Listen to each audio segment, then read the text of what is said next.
Hello, my name is Lindsay Beal, and I'm an occupational therapist based in New York City, where I evaluate and treat kids, teens, and adults with a range of issues from autism to developmental delays to physical challenges. I'm so happy to be here with you today in the ADAPT Community Network, speaking about strategies for getting a good night's sleep for your child and your entire family. First, I want to step back and talk about what sensory processing is. It's important to know this stuff when we approach sleep issues. We learn about the world through our senses. Sensory processing is the neurological process of taking all those little bits of information and transforming it into meaningful messages. Now, this is something that usually occurs automatically, but because of unusual nervous system wiring, some people have sensory issues, and that means that they take in and use sensory information in a different way. So this can range from the typical childhood quirks and adult quirks that we all have to more significant sensory difficulties that we see most often in autism and other conditions. So these sensory issues can strongly influence our ability to fall asleep and to stay asleep. So let's talk about kids on the autism spectrum in particular, but really, this refers to kids who are wired differently. So, and teenagers that are wired differently, and adults who are wired differently. So, but we're going to use autism as the umbrella term here.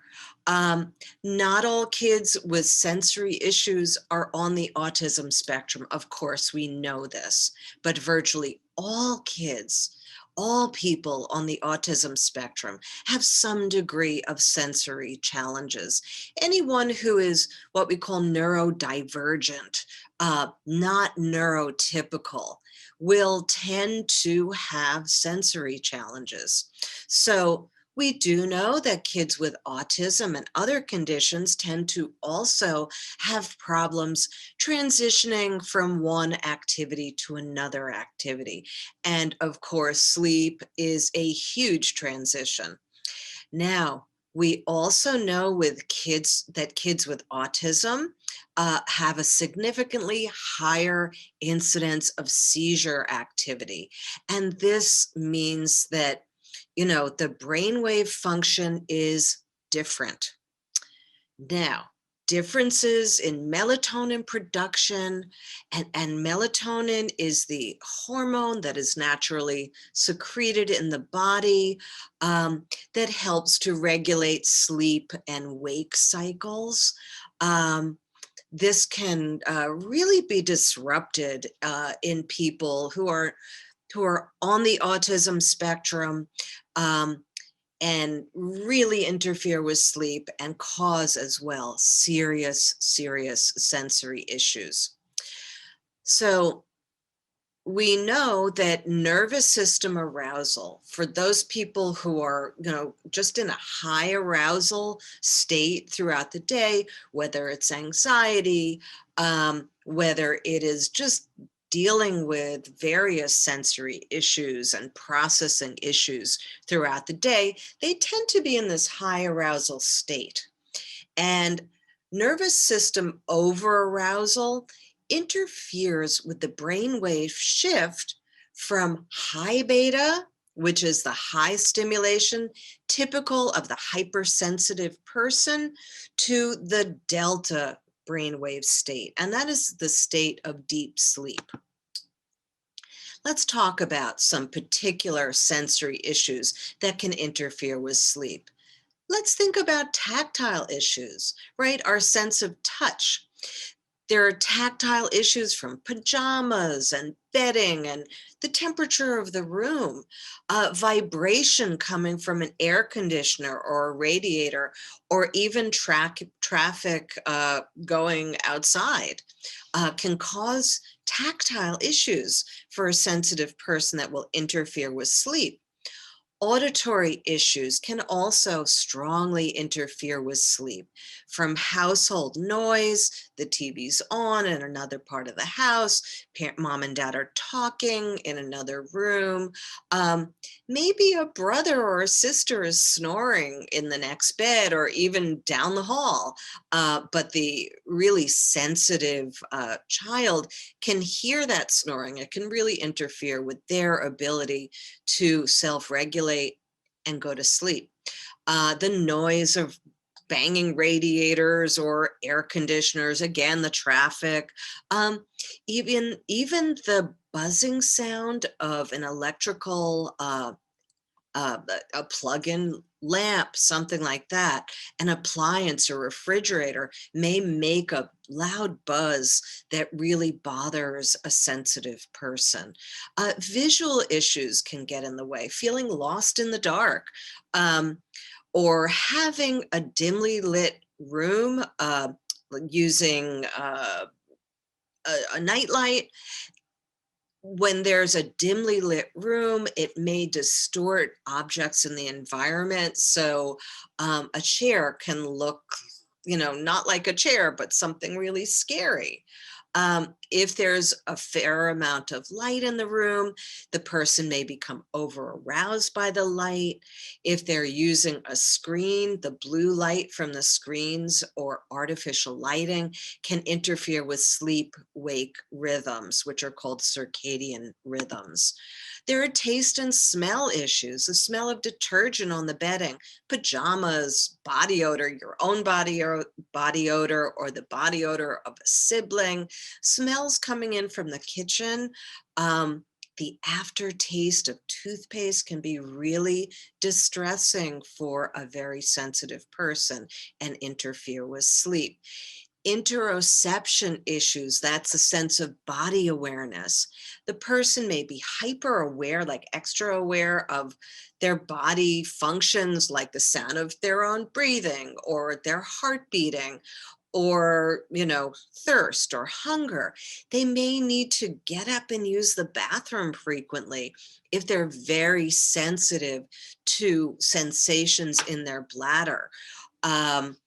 Or if they're undersensitive, they may not awaken to use the toilet and then end up with a wet bed that then interferes with sleep. The vestibular system also plays a role in sleep. Now, the vestibular system is our sense of movement. Also, the proprioceptive system can interfere with sleep, and that's our body awareness. These two sensory systems work together like a GPS system, telling a child where their body is at all times. And it really, these two sensory systems um, give us a sense of security and safety. Now, a child with sensory problems in these areas may be disoriented by a change in head position. They may become dizzy when they lie down. The room may seem to be spinning around. They may need to move to locate their body in space, especially when the lights are off and they can't see what's going on out there. So, how do we help? We need to first figure out what is going on, right? You need to become a sensory detective. What sensory demands are intolerable for your child? What about the environment? What's going on in the environment that may be interfering? Does the child feel safe? And how can you better prepare the child and the environment for sleep? So we're going to start by rethinking bedtime routines. Remember that there's probably a difference in the neurological ability to lower that arousal level. So bedtime routine may need to start hours before you want your child to actually be asleep. Start to ask yourself, is the bath or the shower relaxing or stimulating? Is it helping the child to fall asleep, or is it actually waking your child up? Um, and what is most regulating? Does it help to have them read, to have you read to them, play music, or do like a calming meditation? Or maybe none of these things are helpful. Would it help to review the day's events and what will happen tomorrow? Or do all these things make your child actually anxious? So we need to go from that wired state to a calm state, to that, high beta to the delta state to help your child fall asleep. So, if a child's nervous system is up here and they're craving input, they may not respond well to your traditional calming input. It's like too large a leap in energy level. You may need to taper down slowly.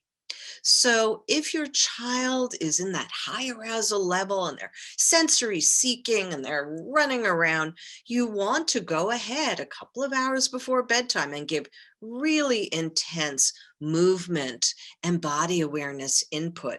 Have them climb stairs, run laps, jump on a trampoline, or if you don't have a trampoline, jump on a mattress on the floor. If you don't want to do that, just make a square out of masking tape and have them jump on the square. Allow them to engage in safe but rough and tumble play, and then start the regulating activities like deep calming breathing, massage, hugs, books, and music. Remember if that some babies need motion to fall asleep, right? So you may remember your older child needing a lot of movement to fall asleep, and that's an important cue for you. So, thinking about babies, you want to rock the baby back and forth on a swing, that nice rhythmic movement, or in your arms, or even two adults hanging on to a blanket on either end, and then swinging the child to get that rhythmic swinging.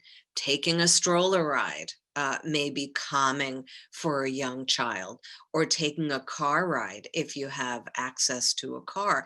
That may be the way that parents learn to help their baby fall asleep. Safe sleep advocates and pediatricians advise against rockers or bouncers due to safety concerns. Um, like there have been infant deaths with Fisher Price's rock and place sleeper. So you really want to be cautious with that. For an older child, again, swinging is great if you can do that. It's not so easy to hold your child and rock them back and forth anymore.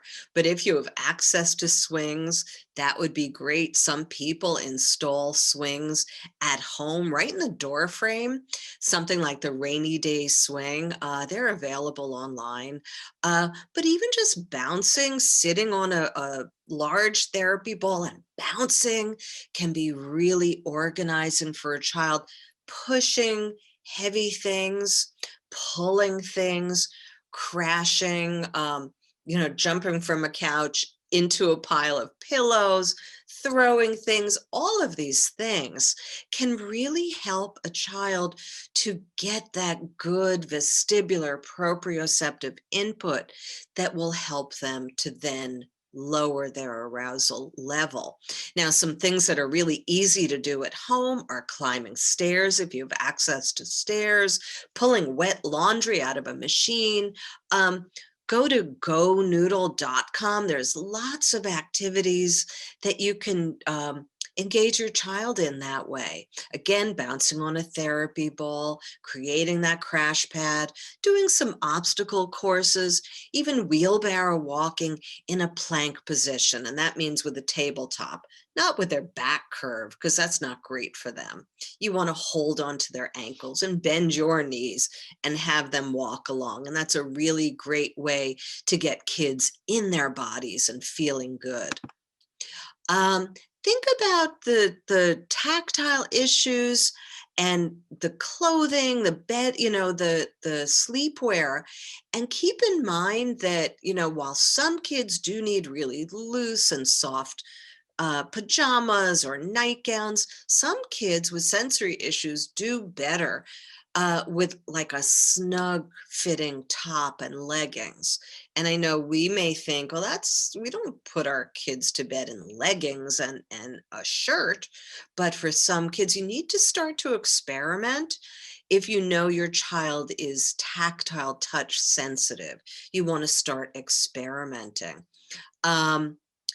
Look into seamless underwear, or turn a child's underwear inside out so the seams aren't right on their delicate skin. Or go commando, which means no underwear at all. There's no law that says they have to wear underwear to go to sleep.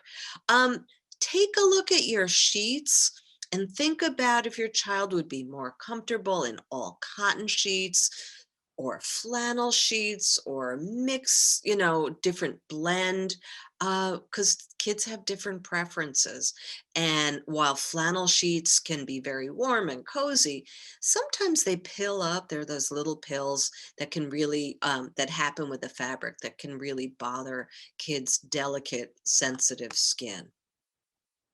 And then you want to make everything feel right. A lot of our kids sleep hot.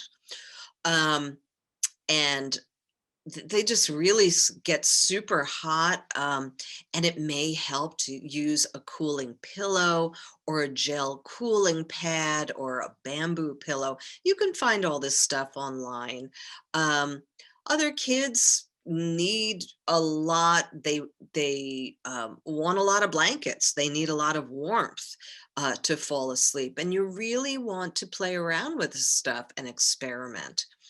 The density of the mattress, some kids do better on a soft mattress, some do better on a harder mattress, and you want to experiment with that. You can make a mattress harder right away by like getting a piece of wood and putting that under the mattress. That makes the mattress harder.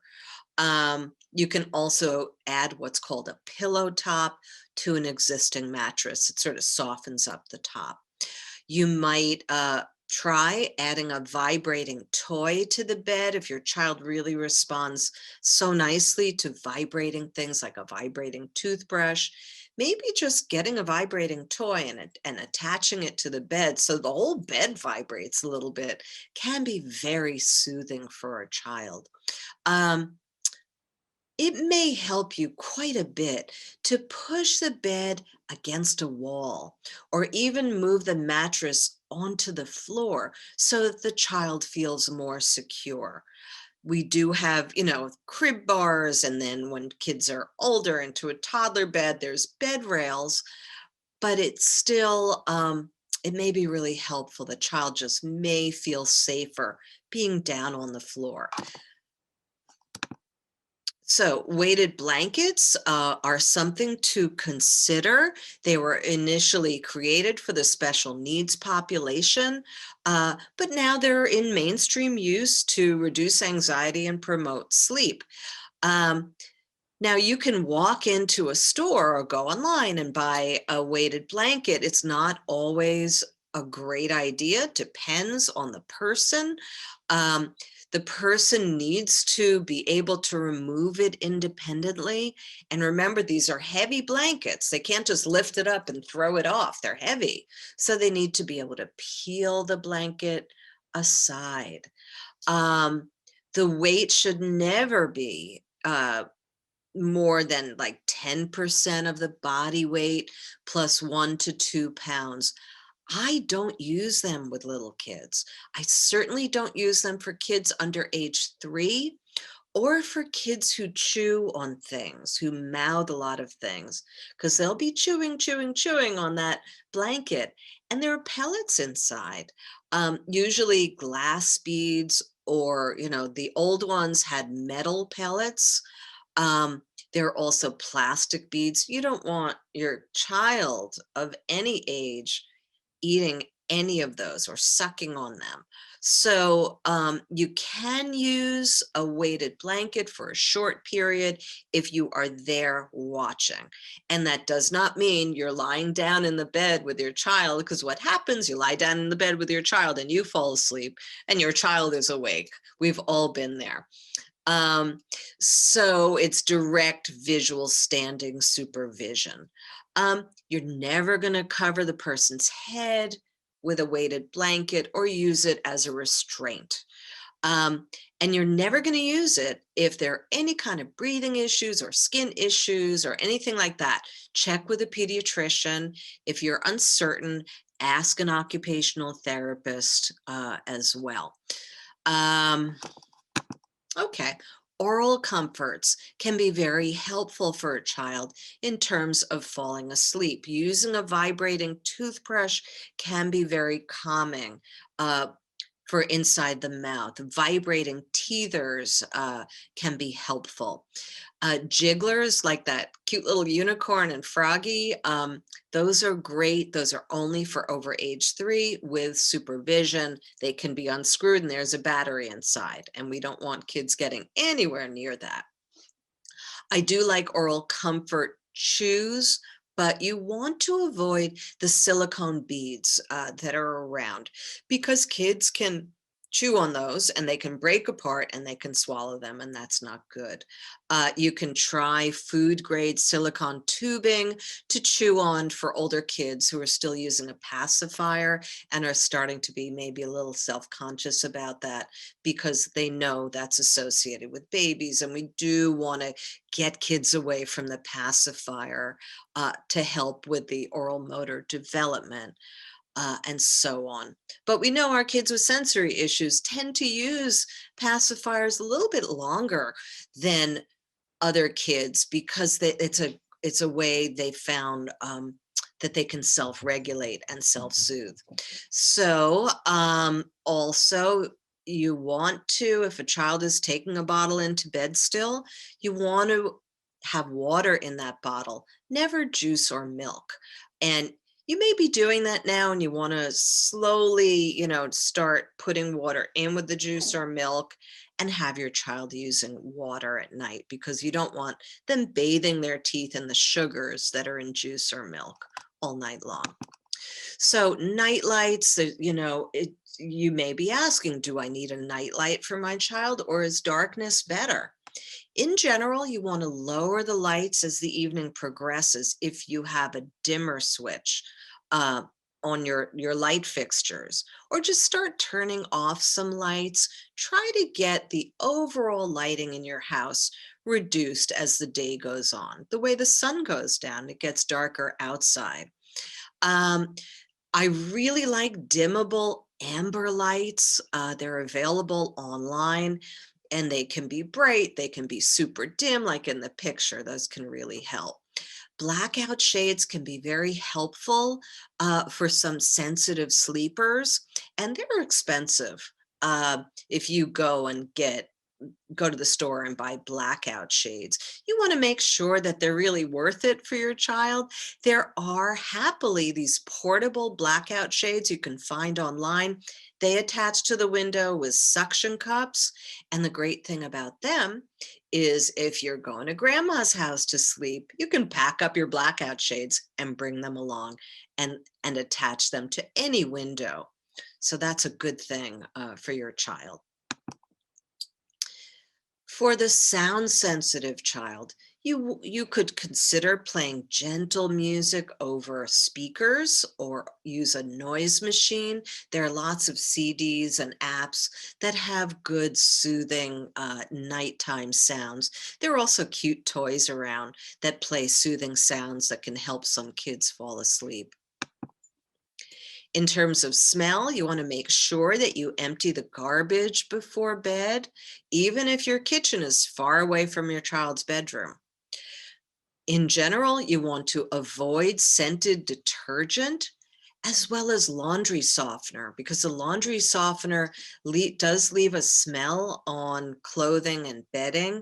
It also leaves like a residue that can be irritating for some kids. You also want to avoid strong cleansers whenever possible. I know right now, we're using a lot of antibacterials, antivirals, and those smell a bit more, but you really want to air out your apartment or your house after using them as much as possible. Now, you may find that a really high quality therapeutic grade essential oil is a lifesaver for you and your family. And you can find these in good health food stores. You can find them online. So you really want a good one. And in general, the florals like rose, as well as vanilla, not sweet orange, but any kind of sweeter scent in general is calming. While mint, peppermint, spearmint, or citrus kinds of scents are very arousing, are great for the morning to get your child up and moving, but you want to stick to the more calming scents at night. And this is a little bit of a trial and error thing. It's a fun activity to do with your child, but it really can help your child get a good night's sleep. So you're going to find a lot more in my books, on my websites, on my Facebook pages, and I hope this has been helpful. And I want to wish you and your child a wonderful night's sleep. Bye.